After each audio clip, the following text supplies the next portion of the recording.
даване, изнасяне на лекции, възможна е промяна в мирогледа и нова перспектива. Управителя на 9-ти радикален дом се намира в 6-ти дом на Солара и изключва хармонични аспекти, което означава, че ще има успешни връзки в чужбина, разширяване на сделки там, както и добри делови отношения с чужденци. Ще привлича чужденци за работа и ще има успешни сделки. Във Водолей се намира върха на 9-ти дом, може да попадне човека в неблагоприятни обстоятелства, като юристи или религиозни лидери може да са против него. 10-ти дом на Солара лежи в 4-ти дом на Радикса. Годината ще е трудна, характеризираща се със слабо кариерно развитие. Възможно е пенсиониране и ново начало в живота. Върха на 10-ти дом се намира в Риби и носи нерешителност, плахост, обществените ангажименти. Освен с основната си професия, ще има доходи от странична дейност. Общата дейност и сътрудничество тази година са неблагоприятни. Ще има възможност да неутрализира първоначална негативна ситуация, укрепвайки авторитета си в родината. С елемента вода на върха на 4-ти дом ще е привлечен към окултното. В родината си тази година трудно ще се реализира, ще има пречки и тайни вътрешни врагове, препятствия и невъзможност за отделяне от тесния си кръг, пречки пред окултните дейности. Управителя на 10-ти дом на рождения хороскоп се намира в 4-ти дом на Солара и прави съвпад с Сатурн. Сделки, които изглеждат несигурни, не трябва да се изключват. Не трябва да рискува прекалено, неблагоприятно е времето за ново начало, както и за самостоятелна работа. Не трябва да взема кредити, проблемите в дома ще пречат на плановете и дейността му. 11-ти дом на Солара лежи в 5-ти дом на Радикса. 11-ти дом е поразен, както и 5-ти. Поради това ще прави планове, свързани с любовни връзки, социален живот, финансите, хазарта, творческата дейност и артистичната кариера.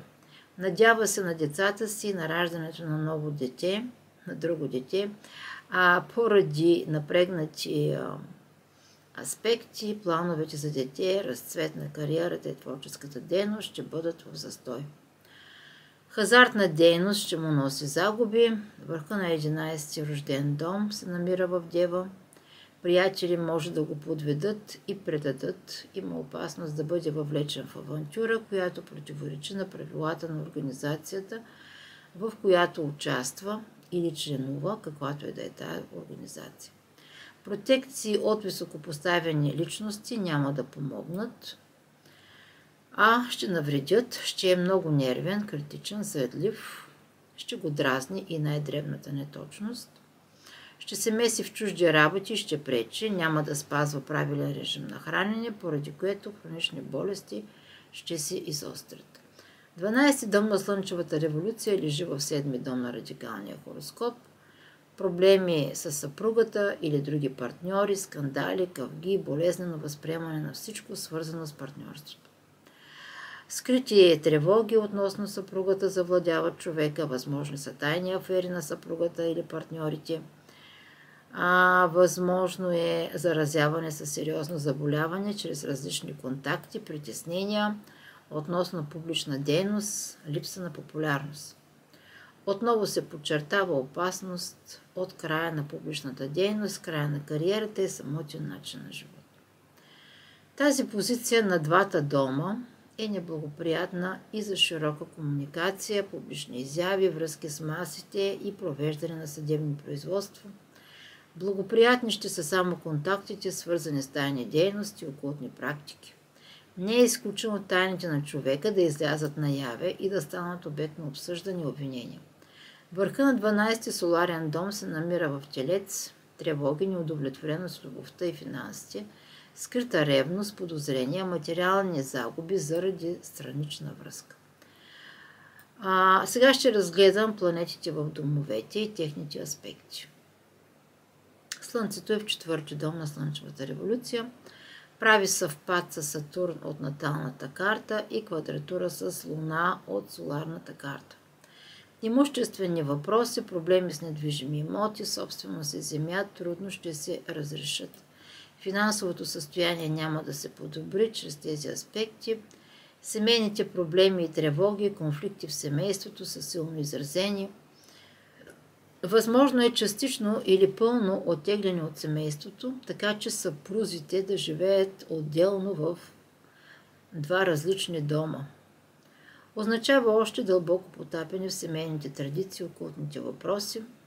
Луната се намира в 6-ти дом на Слънчевата революция, управлява втори соларен дом, прави съвпад с Херон и секстил към Меркурий, който се намира в 11-ти и управлява 8-ми рожден дом. Може да има промяна в кариерата, разширение в работата, която може да е свързана с обществена и социална дейност. 8-ми и 2-ри дом говорят за промени в финансовото положение, което може да е нестабилно, или за хирургическа операция. Вниманието ще бъде насочено към здравето, като човека ще изпитва някои страхове, съмнения, неразположения, а може и влошаване на неговото състояние. Стомашни и чревни проблеми са много вероятни и има вероятност те да се обострят. Възможно е също операция при съпругата. Затруднения в търговията са много вероятни. Меркурий е в 3-ти дом на Слънчевата революция, управлява 1-ви дом и прави тригон с Херон, който е наранен от други планети.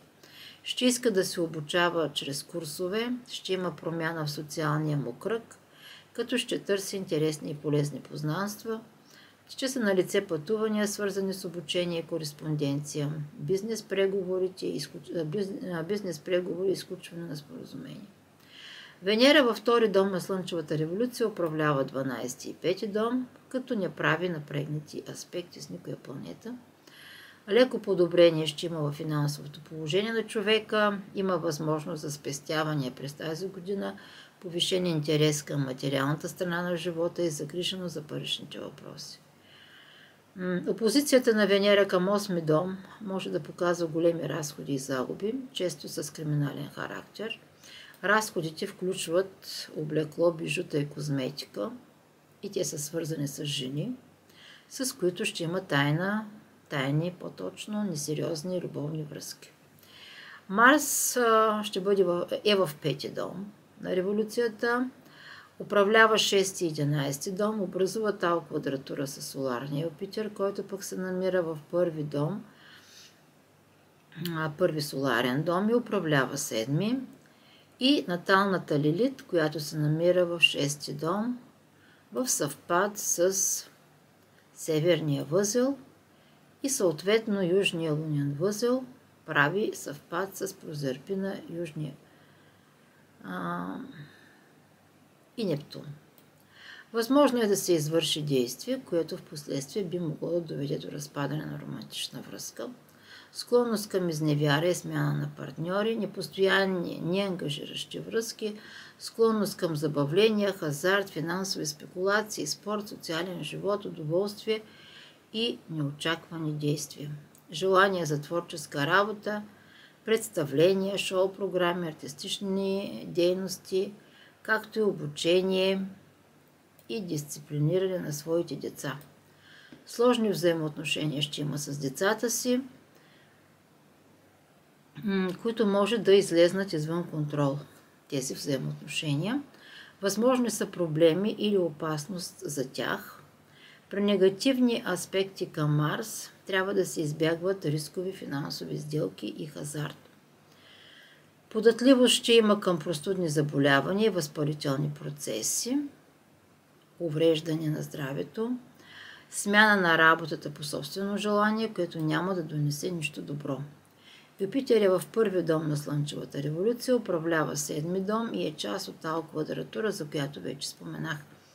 Творческата реализация ще бъде трудно осъществима, аспектите на Юпитер към други домове от Слънчевата карта ще посочат посоката на действие на човека, ще са налице трудности, свързани с изпълнение на планове, ексцесии и свързани с тях проблеми, както и мечтаене за нови проекти.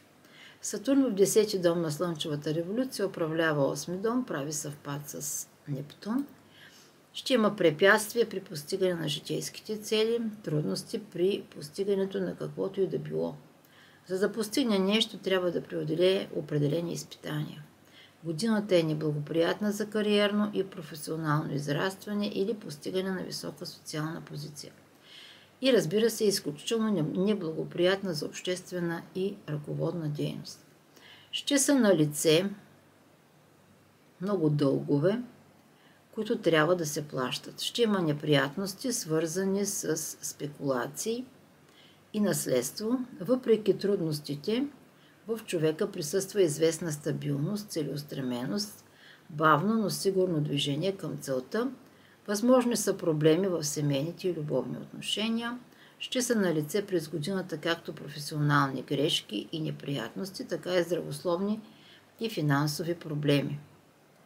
Уран е в 12-ти дом на Слънчевата революция и управлява 9-ти дом, прави опозиция с наталния Хирон, който е във 2-ти дом, и тригон към наталния Марс, който е в 9-ти и управлява 6-ти и 1-ви натален дом.